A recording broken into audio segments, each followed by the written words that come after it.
Welcome to Forgotten Hollywood. This week is the release of Barbie and Oppenheimer, and the two movies are opposites in every way imaginable. One is a comedy, the other a drama. One is colorful, the other is muted. One is not funny, one has funny moments.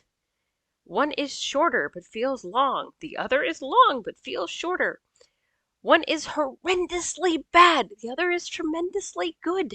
I'm going to avoid spoilers, but those are my thoughts in a nutshell. Yeah.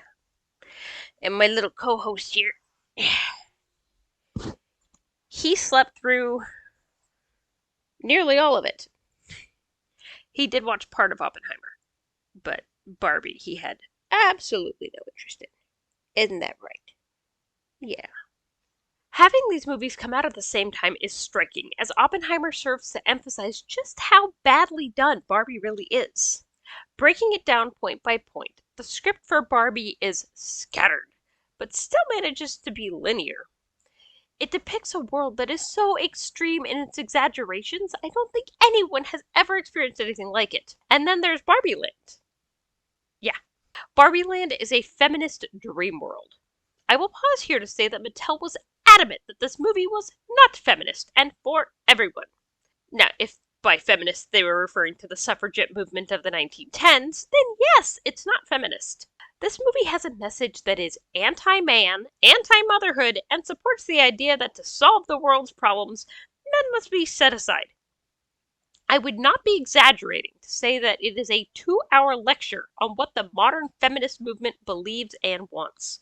On a more technical note, the acting was plastic is the best word I can use to describe it. It was too shiny to be wooden, but not organic at all. Hi, Barbie. Hi, Barbie. Hi, Barbie. Hi, Barbie. Hi, Barbie. The Barbies were all like stereotypical supermodels.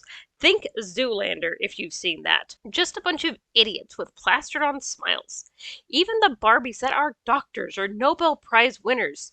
Even the President Barbie acts as genuine as the models in Zoolander that accidentally killed themselves playing with gasoline.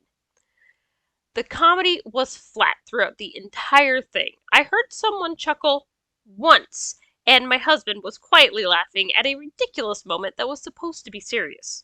There was more laughter in Oppenheimer! Were there any highlights of this movie? Yes. Margot Robbie was great as Barbie in an existential crisis. I was particularly impressed by her movements, often matching the limitations of the doll. I played with Barbies a lot as a kid, and their movements are hardly what I would call natural. Ryan Gosling was one of my favorite parts of this movie as Ken because his character made sense and was sympathetic from the start. I don't think that's what they were going for, but that's what happened, especially with Gosling's skill as an actor. Beyond that, sets and costumes looked good, particularly in Barbie Land, where everything looks and feels like the toys. Is this enough to save the movie? Let me put it this way. I would rather finish season 1 of The Rings of Power than watch that movie again. An hour after finishing Barbie, I sat down to watch Oppenheimer. This drama was a breath of fresh air. The acting was phenomenal. Even the bit parts were taken seriously. The world shown was genuine, and you could almost feel the risk to the characters. While the movie was about 60% politics, it didn't feel political, unlike Barbie that was about toys and 99% political. The script was masterfully done. Non-linear, but natural in its flow. I could follow all the events, even though it was separated into 3 distinct time periods, all woven together. I would also like to note that this movie was organic in both the effects and setting.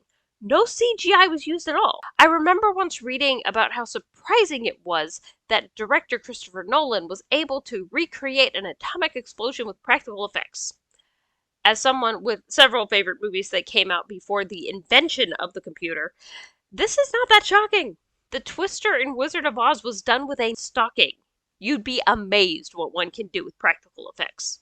The movie is kind of a tragedy, telling the life story of a man who has to live with the very serious consequences of his actions. Yes, there are some embellishments, fudging of timelines and such, but that's true with all biopics. So it didn't stray so far as to lose the heart of the story. Real events are referenced throughout, but serve as a background for the life of Oppenheimer and his colleagues. For those who know history, the headlines and radio broadcasts help to know where in the story you're at, along with other visual clues such as Christmas decorations and, of course, the progress of the project. In an interesting reversal, the latest point in the timeline is done completely in black and white, something I usually see reserved for flashbacks. As serious as the film is, there are some lighter moments that keep it from being oppressive. My favorite parts are basically any scene where Cillian Murphy's Oppenheimer and Matt Damon's General Groves are having a conversation. That when we push that button, we destroy the world. Chances are near zero. Near zero. What do you want for theory alone? Zero would be nice. I was pleasantly surprised by how many actors I recognized, especially from television.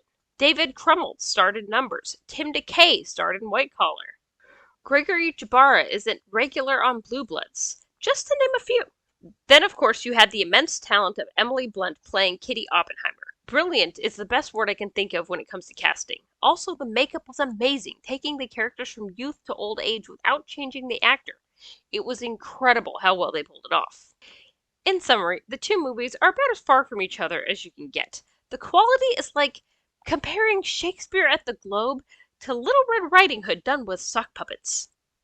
While I normally don't like telling people to see or skip a movie, I cannot in good conscience recommend anyone see Barbie, especially little girls. This is not a kids' movie, it is propaganda in pink. Oppenheimer is nowhere near a family film, as it includes one of the most awkward sex scenes I've ever seen, but it's worlds better than the other. If you can only see one of these movies this summer, I highly recommend Oppenheimer. It is truly one of the best films that has come out in the last 5 years. Thanks for watching. What movies are you looking forward to this summer? Or have you already seen a great one? Let me know in the comments, and don't forget to like and subscribe. Click the bell for notifications, and I will catch up with you next time.